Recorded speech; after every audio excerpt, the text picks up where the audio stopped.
ఆదివాసీ హక్కుల పోరాట సంఘీభావ వేదిక నుంచి మే 27న 2025న సోయబాల్ ఖాన్లో సెమినార్ నిర్వహించారు. ఈ రౌండ్ టేబుల్ సమావేశంలో ప్రొఫెసర్ హరగోపాల్ గారు మాట్లాడుతూ వారు త్యాగాలు చేస్తూ పోరాడుతూనే చాలా క్లారిటీగానే ఉన్నారు.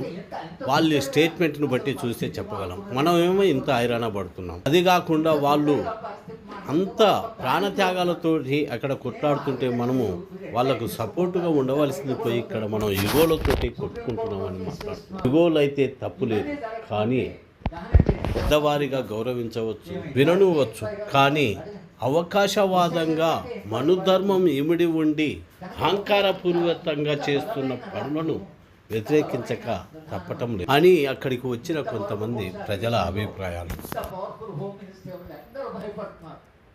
మినిస్టర్ దగ్గర భయపడుతున్నారు. ఇంతమంది భయపడుతున్నా శవానికి వీళ్ళు ఎందుకు భయపడ్డారనేది ప్రశ్న. అంటే రాజ్యము తాను అనుకున్నంత బలంగా లేదు, తాను అనుకున్నంత ధైర్యం లేదు. రాజ్యము ఒక బలహీనమైన స్థితిలోనే ఉంది, డిఫెన్స్లో ఉంది. కనుకనే వాళ్ళు శవాన్ని ఇవ్వడానికి ఇవాళ ఈ పని చేశారు. సరే, శవాన్ని ఇవ్వకపోవడం వలన ఇస్తే ఏదో, కానీ ఇవ్వకపోవడం వలన దేశం అంతా తినించేస్తుంది. ఎట్లయినా శవాన్ని ఇచ్చినా శవాన్ని ఇవ్వకుండా వచ్చే పరిస్థితి ఏమిటంటే అందరూ స్పందిస్తున్నారు. తర్వాత దేశంలో ఆల్రెడీ ఒక పెద్ద స్పందన ఉంది. మేము లక్ష్మణ్ చెప్పుకుంటాడు, మేము జాతీయ స్థాయిలో కమిటీ ఒకటి కోఆర్డినేషన్ కమిటీ ఫర్ పీస్ అని చేస్తాము. 30 సంస్థలు ఉన్నాయి, 40 మంది వచ్చారు.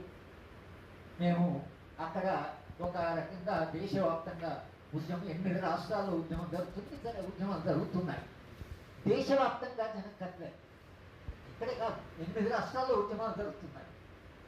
కనుక ఈ ఎన్కౌంటర్ ఏదైతుందో ఇది ఒక కాస్త చలనం లేదేమో, సమాజంలో స్తబ్దత ఉందేమో, మనుషులేంటి ఇంత స్తబ్దంగా ఉన్నారు అంటే 20 మందిని 30 మంది చెప్పినా చలనం లేదు సమాజంలో అనేదైతే మన అందరము ఒక స్థాయిలో ఏమైంది సమాజానికి అనుకున్న దశలో ఈ ఎన్కౌంటర్ మొత్తం సమాజాన్ని చలనంలోకి ఎంత చలనం అంటే సమాజంలో చలనం యొక్క వేగ పెరిగింది. ఇవాళ అక్కడ ఢిల్లీలో జరిగిన సభ కానీ మేము రాహుల్ గాంధీ కలిసాము, వాళ్ళు కూడా మేము స్పందిస్తామన్నారు. ఖర్గేని కలిసాము, ఇది తప్పేని అన్నారు. అక్కడ జరిగేది అక్కడ జరుగుతున్నది. ఇవాళ ఇక్కడ తెలంగాణలో ఈ 10-11 కమ్యూనిస్ట్ పార్టీలు అందరూ ఒక్కచోట కూర్చొని ఉదయం నుంచే చాలాసేపు గంటల తరబడి మాట్లాడి మనం ఏదో చెయ్యాలి, మనం ఏదన్నా చేయాలి. కేసీఆర్ గారు ఒక పెద్ద సభలో 1000 మంది ఉన్న సభలో వాళ్ళు శాంతి చర్చలు జరపాలి, జనం అంతా శాంతి చర్చలు. ఇది ఒక పెద్ద చైతన్యం సమాజంలో. లక్షల మంది ప్రజలు శాంతి చర్చలు జరపాలంటున్నారు. కనుక మొత్తంగా సమాజంలో ఒక చలనం వచ్చింది. ప్రజా సంఘాలు ఈ చలనాన్ని ఎట్లా కాపాడుకోవాలి?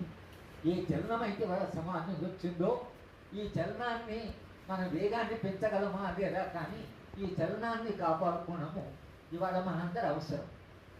కనుక మీరు గ్రామీణ ప్రాంతంలో కానీ డిస్ట్రిక్ట్లో కానీ ప్రజా సంఘాలన్నీ కూడా ఎక్కడో హైదరాబాద్లో మీటింగ్ జరగాలి, హైదరాబాద్లో సభ జరగాలి. సరే, హైదరాబాద్లో సభ జరగాలని కమ్యూనిస్ట్ పార్టీలు నిర్ణయించుకున్నాయి. వాళ్ళే సభ నిర్వహిస్తామన్నారు. పెద్ద ఎత్తున అన్ని పార్టీలు వచ్చి జనాన్ని వాళ్ళు సమీకరిస్తామన్నారు. సరే, వాళ్ళు ఏం చేస్తారో వాళ్ళు చేయడం అంటే దానికి మనం మద్దతు ఉంటుంది. కానీ హైదరాబాద్ కాకుండా కింద స్థాయిలో ప్రజల మీద ప్రభావం ఉండాలంటే మాత్రం జిల్లా స్థాయిలో అంత కింది స్థాయిలో మనం ఏం చేయగలం అనేది ఎవరు ఏ సంఘము తనకు తానుగా ఒక డైరెక్షన్ రావాలి ఎప్పాయించాలి కాకుండా మీ బాధ్యతగా మీరు ఒకవేళ జనాన్ని మొబిలైజ్ చేస్తే అంతిమంగా మిగిలేది ప్రజా చైతన్యం. ఈ దేశంలో ప్రజాస్వామ్య ప్రజా చైతన్యం, విలువలను కాపాడేది ప్రజా చైతన్యం. మనం ఎంత చైతన్యవంతైనా కింద కదలకపోతే అది ముందుకు పోదు. కనుక అది ఒకవేళ ఇవాళ సమాజం కాస్త ముందుకు వెళ్ళి మరింత చైతన్యవంతమైన సమాజం కావాలంటే మాత్రం ఇవాళ జరిగిన సభలో నుంచి వచ్చిన ఈ ఆవేశం కానీ, ఆలోచన కానీ, అవగాహన కానీ, ఆవేదన కానీ, ఆమె స్వరూప గారు వచ్చారు. బాగానే మాట్లాడాం. కొడుకు చనిపోయినా ఏడుస్తున్నా మాట్లాడము చాలా కాన్ఫిడెంట్గానే మాట్లాడారు. మోడీ తన తల్లి ప్రేమ అని చూపించిన వాడు మరి మనది తల్లి ప్రేమ కాదు అని ఒక ఫండమెంటల్ క్వశ్చన్ అడిగి, ఒక మౌలికమైన ప్రశ్న అడిగి ఆ తల్లి కన్నీళ్ళు చూసి మనందరం కూడా కన్నీళ్ళు పెడుతున్నాం. అంటే అది మానవీయమైన అనుభవం. ఒక తల్లి ప్రేమ, ఒక తన కొడుకును కోల్పోయిన తల్లి మనందరితో వచ్చి తన అనుభవాన్ని పంచుకోవడం మనందరూ కూడా కష్టంలో ఉండే మానవీయత కొంచెం మేల్కొంటుంది. అది తల్లి కళ్ళ కన్నీళ్ళలో, ఎందుకంటే కన్నీళ్లలో మానవత్వం చాలా ఉంది. కనుక ఆమె వచ్చి మనందరం ఒక ఊపు పుట్టినట్టుగా ఊపింది. మనందరం మాట్లాడిన వేరు, ఆమె మాట్లాడిన 2 నిమిషాలు 3 నిమిషాలు వేరు. ఎందుకంటే అది పూర్తిగా హృదయం నుంచి వచ్చినటువంటి ఆమె ఇక్కడికి రావడం, ఆమె ఇక్కడ మాట్లాడడం, అది ఆమె కూడా ఒక ఊరటనే. నిజానికి నేను ఆమె ఉంటే మాట్లాడదాం అనుకున్నాను. చాలామంది పిల్లలు ఇవాళ తల్లిని చంపుతున్నారు. తాగడానికి డబ్బులు ఇవ్వలేదని వాళ్ళు మొన్న తల్లి తలకాయ నరికేశాడు పిల్లోడు. పోలంత మంది పిల్లలు బయట చేస్తున్న పనులకు తండ్రులు సిగ్గుపడుతున్నారు. మొన్న తండ్రి ముసలి తండ్రి వదిలేసి కొడుకు కోడలు వెళ్ళిపోతే, ఆయన చనిపోతే కుక్కలు వచ్చి శవాన్ని తింటుంటే మున్సిపల్ కార్పొరేషన్కి వస్తే ఆ శవాన్ని, అంటే మానవ సంబంధాలు ఏ దశకు వచ్చాయి. ఇవాళ మీ అబ్బాయి చేసిన పని అనేది నువ్వు గర్వపడవలసిన పని. తల్లిగా బాధ ఉంటుంది, కానీ మీరు తల దించుకునే పని చేయలేదు. మీరు అంటే తల ఎత్తుకొని పెట్టే పని మీ అబ్బాయి చేశాడు అని ఆమెకు చెప్పాలని నాకు ఉంది. కనుక ఈ తల్లులు ఈ తండ్రులు వీళ్ళ బాధ పెడుతుందో మొత్తంగా ఒక కొత్త సమాజం పుట్టినప్పుడు అది భాగం. అట్లే మనం దాన్ని అర్థం చేసుకోవాలి. ఈ సభ నుండి మేము చెప్పేది 2. ఒకటి, ఢిల్లీ స్థాయిలో ప్రయత్నాలు జరుగుతున్నాయి. ఇక్కడ రాష్ట్ర స్థాయిలో వామపక్ష పార్టీలన్నీ కదిలాయి. వాళ్ళు సభ పెట్టమంటున్నారు, వాళ్ళు సదస్సులు పెట్టమంటున్నారు. అది కూడా మనకు ఒక రకమైన కొత్త ఆశ ఒకటి మనకు వచ్చింది. మనం కూడా మన స్థాయిలో మన ప్రజల్ని మరింత చైతన్యవంతపరిచేటువంటి బాధ్యత, చరిత్ర మనం పెట్టింది. ఈ సంఘటన ఒక చారిత్రక పరిణామ క్రమంలో జరిగిన ఒక విషాద సంఘటన. ఒక్క మాట చెప్పి ముగిస్తాను. పార్టీ వాళ్ళు నో స్టేట్మెంట్ ఇచ్చారు.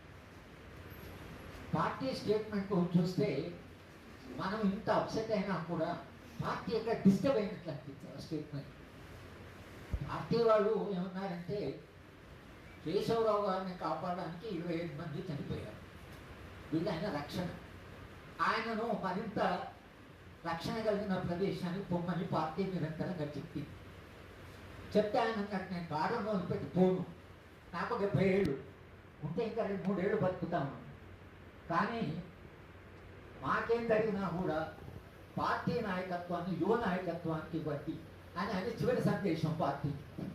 అంటే మనిషి చనిపోయే దగ్గర ఉంటే ఆ మనిషి విశ్వాసం ఏంటంటే కొత్త నాయకత్వం వస్తుంది, ఉద్యమాలు ముందు పోతాయనే విశ్వాసం. అదే నిజంగా పార్టీలను ఉద్యమాలను నిలుపుతుంది. కనుక నాకు ఆ స్టేట్మెంట్ చూసిన తర్వాత మనమేమో చాలా అప్సెట్ అయింది. రేపున మనం ఉంటే వాళ్ళమని ఇంపార్ట్గా అనాలిసిస్ అన్ని చేసి మనం ఏం చేయాలి, ఎట్లా పోవాలి అని పార్టీ అంటున్నారంటే పార్టీకి తనలో ఉండే విశ్వాసం తనకున్నది. సరే, ఆ రాజకీయాలతో అంగీకరించిన వాళ్ళు అందరూ కూడా ఇవాళ రెస్పాండ్ అవుతున్నారు. కనుక మనము ఈ చారిత్రక సన్నివేశం మలుపేదైతుందో ఆ సందర్భంలో మనం దీన్ని ఎట్లా మనం ప్రవర్తించాలి, మనం ఎట్లా చేయాలి, కలిసేలా పనిచేయాలి. చిన్న చిన్న ఇగోలు, అరగెన్సు ఇవన్నీ వాళ్ళ మొత్తం ఛాలెంజ్ చేసిపోతే ప్రజా సంఘాలు చిన్న చిన్న సమస్యలు కూడా తగులు పెట్టుకుంటున్నటువంటి ఒక పరిస్థితి ఉంది. ఇది దాటాలి.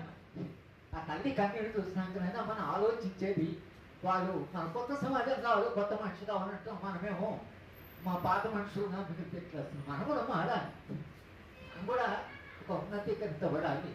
దాంట్లో భాగంగా ఇవాళ సభ జరిగినట్టుగా భావిస్తూ నేను ఉదయం నుంచి మాట్లాడుతున్నాను, ఉదయం నుంచి ఏదో పనిచేస్తున్నాను. కాబట్టి ఇంకొకరిద్దరు స్పీకర్స్ ఉన్నారంటున్నారు, అయినా కూడా నేను చైర్మన్ గారిని అడిగి ఈ 10 నిమిషాలు మాట్లాడుకుంటున్నా. అందరికీ ధన్యవాదాలు.